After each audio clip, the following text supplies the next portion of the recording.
Brazzaville. The name itself sounds like an adventure. You arrive and the air hits you, warm, humid, thick with the scent of damp earth and distant cooking fires. This isn't just a place on a map, it's a feeling, a rhythm, the Republic of the Congo, a country with a pulse you can feel under your feet, and at its heart, a river, the Congo, a lifeblood. It snakes through the land, a massive, powerful artery. It's seen empires rise and fall. It's more than water, it's a highway, a pantry, a source of stories, of myths, of life itself. From the moment you get close, you understand its power. It dominates the landscape, dictating the pace of life. Look around, the green, it's everywhere, an explosion of it, every shade you can imagine. This is the Congo Basin, the lungs of Africa they call it. The river is its main artery, pumping life through this vast, verdant landscape. The banks are a tangle of vegetation, trees reaching for the sky, their roots gripping the earth, vines hanging like ancient curtains, flowers, bright splashes of color against the green. It's a wild beauty, untamed, unfiltered.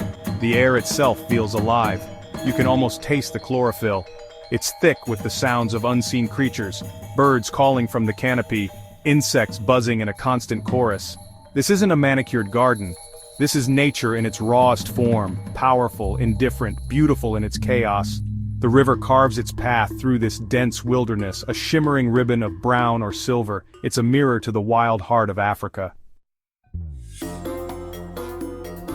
The day starts early here, before the sun even thinks about climbing over the horizon.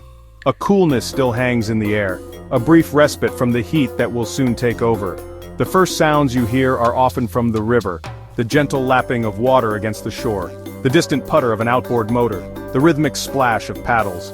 Fishermen are already out, their silhouettes dark against the pre-dawn glow. They move with a quiet efficiency, a skill honed over generations. This is their office, their hunting ground, their life, pirogues, long, narrow canoes, carved from single tree trunks, some of them. They glide across the water, seemingly fragile, yet incredibly resilient.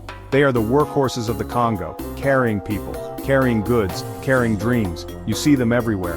A lone fisherman casting his net, a family heading to a village upstream, a boat laden with produce for the market, each one a small story, moving across the vast canvas of the river.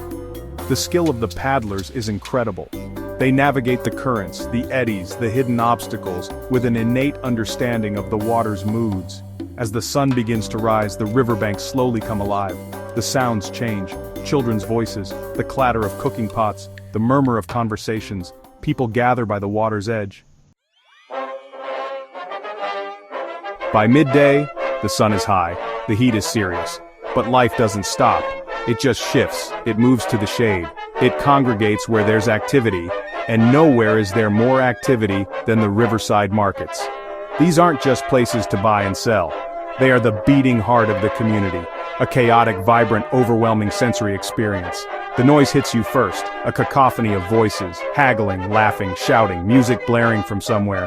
It's a symphony of human interaction, loud and unapologetic. Section 5, Whispers on the Water, Ancient Rhythms, Modern Beats.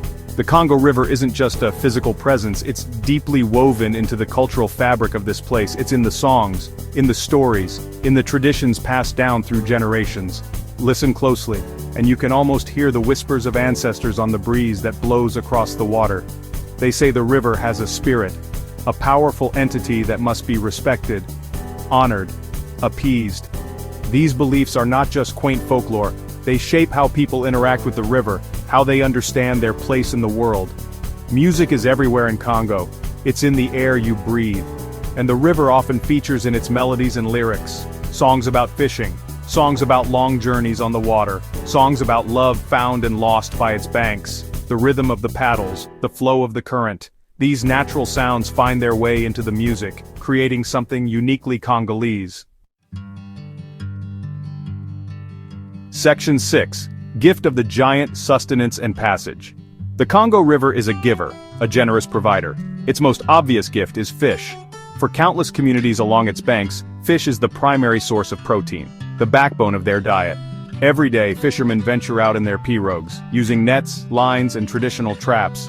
Their knowledge of the river's currents, its depths, and the habits of its aquatic inhabitants is encyclopedic.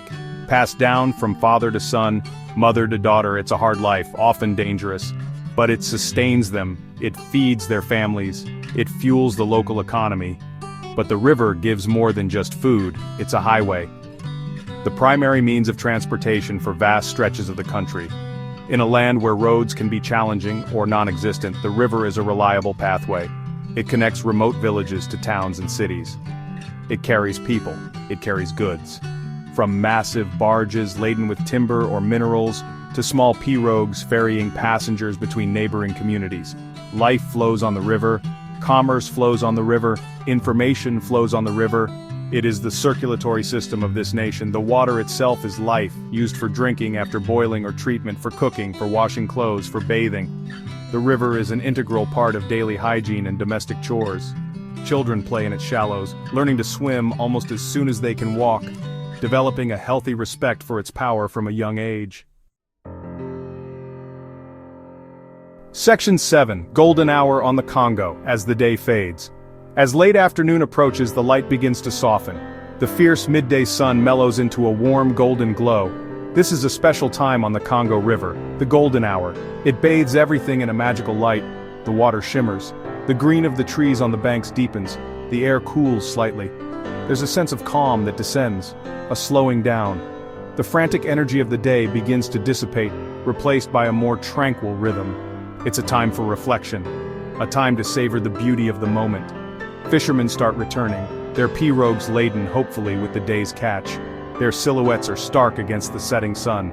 They paddle with a steady, tired rhythm, heading home, their families waiting on the shore. The smell of cooking fires begins to drift across the water, mingling with the scent of damp earth and riverine vegetation. Section 8. Heartbeat of a Nation, the River's Deep Song. The Congo River is more than just a geographical feature. It's the heartbeat of this nation. Its pulse is felt in every aspect of life, from the grand sweep of history to the smallest details of daily existence. It has witnessed the rise and fall of kingdoms, the arrival of explorers, the struggles for independence, the challenges of nation building. It has absorbed it all, carried it all, and it continues to flow. A constant in a world of change. It is a silent repository of memory, its waters holding the echoes of generations. This river has shaped the destiny of the people who live along its banks. It has dictated where they settle, how they travel, what they eat, how they trade. It has fostered a unique relationship between humans and nature, a relationship built on respect, on understanding, on interdependence. The river demands resilience, it demands ingenuity, and the people of the Congo have responded with a strength and adaptability that is truly inspiring.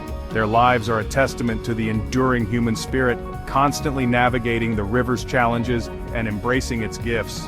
There's a spirituality about the river, an undeniable presence. You feel it when you're near it, a sense of awe, a sense of connection to something ancient, something powerful. For many, it's a sacred place, a source of life, yes, but also a source of spiritual sustenance. Traditions and beliefs are deeply intertwined with its waters. It's a place of cleansing, a place of renewal, a place where the veil between the physical and spiritual worlds feels thin. It's a living entity, revered and sometimes feared, holding deep meaning for the community. Section 9. The Congo stays with you. A final reflection. Leaving the Congo River, leaving Brazzaville is not easy. This place, it gets under your skin, it changes you. Not in a dramatic Hollywood kind of way, but subtly, quietly, it leaves an imprint on your soul. The images stay with you, the faces of the people, the vastness of the water, the incredible, overwhelming green of the jungle, the sounds, the smells, the sheer, unadulterated life force that pulses through this place. It's a sensory overload that somehow clarifies things, stripping away the unnecessary. You come here thinking you'll see a river, maybe learn a few things, but you leave with so much more.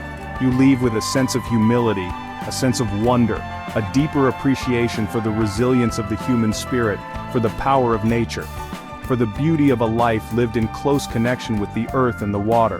The people here, they don't have it easy, far from it. But there's a dignity, a strength, a vibrancy that is profoundly moving. They face their challenges with a spirit that is hard to forget. The river itself becomes a metaphor for life, for time, for the constant flow of change.